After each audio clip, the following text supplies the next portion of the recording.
রাধে। জয় ভগবান কৃষ্ণ। বছরের দশম মাসটি হলো মাঘ মাস। আগামী 15ই জানুয়ারি 2026 বৃহস্পতিবার থেকে মাঘ মাস শুরু হচ্ছে। এই পবিত্র মাঘ মাসে ভুলেও খাবেন না এই তিনটি খাবার। নানান রোগ ব্যাধি, আর্থিক সংকট, সংসারের চরম অশান্তি আর দুর্ভাগ্য আসবেই। সনাতন হিন্দু ধর্মে মাঘ মাসকে অত্যন্ত পবিত্র মাস বলে মনে করা হয়। এই মাসে স্নান ও দানের পাশাপাশি উপবাস ও ব্রত পালনের বিশেষ গুরুত্ব দেওয়া হয়েছে। ধর্মীয় রীতি অনুসারে মাঘ মাসে বাবা সত্যনারায়ণ, মা লক্ষ্মী এবং তুলসী দেবীর পূজা করলে সংসারের সুখ ও সমৃদ্ধি বৃদ্ধি পায়। মাঘ মাসে যে কোনো পবিত্র নদীতে স্নান করলে পাপ নাশ হয়ে প্রচুর পুণ্য লাভ হয়।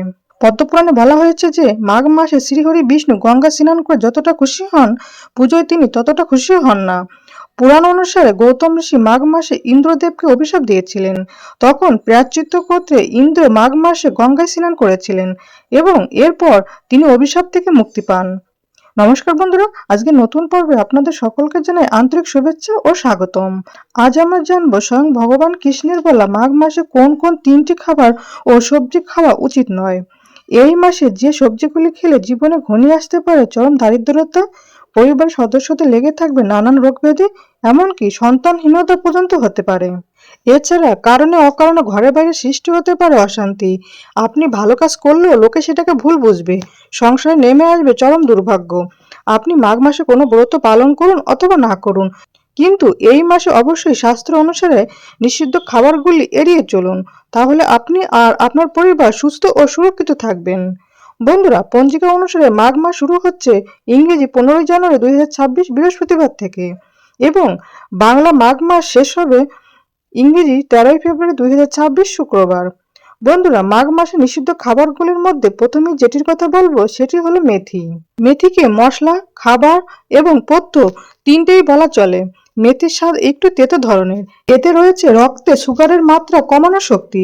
কিন্তু মাঘ মাসে মেথির মধ্যে কিছু জীবাণু সংক্রমণ ঘটে এবং দেহকে শীতল করার অদ্ভুত গুণ রয়েছে মেথির মধ্যে, যা মাঘ মাসে শীতে মানুষের শরীরে সেলেসার ধাঁচ বাড়ায় এবং নানান রোগের সৃষ্টি করতে পারে। সুতরাং মাঘ মাসে কোনো রান্নায় মেথি ব্যবহার করবেন না। পরিবারের কোনো সদস্য মেথি বা মেথি দেওয়া কোনো খাবার খাবেন না। এই মাসে মেথি খেলে বাড়িতে রোগ ব্যাধি লেগেই থাকবে। রোগের পিছনে খরচ করতে করতে আপনি সর্বস্বান্ত হয়ে যাবেন। তাই মাঘ মাসে কোনোভাবে মেথি বা মেথি দিয়ে তৈরি কোনো খাবার মুখে তুলবেন না। তবে ওষুধ হিসেবে মেথি একান্তই খাবার প্রয়োজন পড়ে, তাহলে খাবার আগে মেথি ভালো করে রোদে শুকিয়ে পরিষ্কার জলে ধুয়ে নেবেন। তাছাড়া এই মাসে আমিষ খাবার যেমন মাছ, মাংস, ডিম, পেঁয়াজ, রসুন, মসুরের ডাল ইত্যাদি তামসিক খাবার যতটা সম্ভব এড়িয়ে চলুন। দ্বিতীয় নিষিদ্ধ সবজিটি হলো মূলো বা মূলা। মাঘ মাসে লাল বা সাদা মূলা এবং এর থেকে তৈরি তরকারি বা অন্য কোনো খাবার খাবেন না। মাঘ মাসে মূলা খেলে গ্যাস, বদহজম এবং বমির মতো সমস্যা দেখা দিতে পারে। এই মাসে মূলা খাওয়ার ফলে থাইরয়েড রোগীদের মতো সমস্যা বাড়তে পারে। তাই থাইরয়েড রোগীদের মূলা খাওয়া এড়িয়ে চলতে হবে।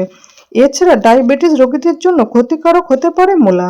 মাঘ মাসে মূলার মধ্যে একটি বিশেষ ধরনের জীবাণু সংক্রমণ ঘটে। এই সময় মূলা খেলে ওই জীবাণু মানুষের শরীরের রক্তের সঙ্গে মিশে গিয়ে প্রজনন ক্ষমতা কমিয়ে দেয়। তাই আয়ুর্বেদিক শাস্ত্রে নারী, পুরুষ, ছোট বড় সবাইকেই মাঘ মাসে মূলা খেতে নিষেধ করা হয়েছে। এছাড়া নেশা জাতীয় কোনো খাবার এই মাসে গ্রহণ করবেন না। বন্ধুরা, মাঘ মাসে কোনো পবিত্র নদীতে বা গঙ্গায় স্নান করা অত্যন্ত শুভ। এই মাঘ মাসে নদীতে ডুব দিয়ে স্নান করলে সমস্ত পাপ নাশ হয়ে যায় বলে মনে করা হয়। মাঘ মাসে ভোরবেলায় স্নান সেরে সূর্যদেবের মন্ত্র বলে সূর্যদেবকে জলে অর্ঘ্য দিন। এছাড়া নিয়মিত ভগবান কৃষ্ণের পূজা করুন এবং প্রতিদিন শ্রীকৃষ্ণের নাম জপ করুন, হরিনাম সংকীর্তন করুন, কারণ নাম সংকীর্তনই সর্বোত্তম সাধনা। মাঘ মাসে খাবারে তিল ও গুড় ব্যবহার করলে অর্থনৈতিক সমস্যা দূর হয় এবং স্বাস্থ্যের পক্ষেও তা ভালো। এই মাসে স্নান, দান এবং তিল ভোজন করলে সুখ সমৃদ্ধি লাভ করা যায়। মাঘ মাসে সাধ্যমতো অন্ন, বস্ত্র, তেল, গুড়, কম্বল এবং জল দান এবং স্বর্ণ দান করার সমান বলে মনে করা হয়। এতে শনিদেব এবং বড় ঠাকুরের কৃপা পাওয়া যায়।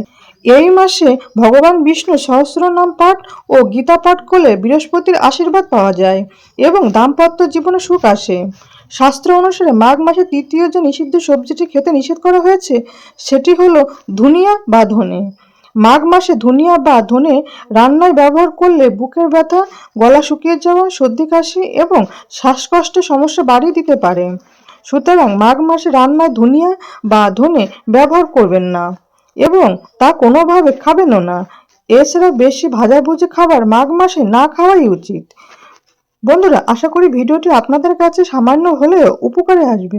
ভগবান কৃষ্ণ ও মা লক্ষ্মীর কৃপায় আপনারা সবাই ভালো থাকুন, সুস্থ থাকুন এই প্রার্থনা করি। আজ তাহলে এখানে সমাপ্তি করলাম। জয় ভগবান কৃষ্ণ, জয় মা লক্ষ্মী, রাধে রাধে।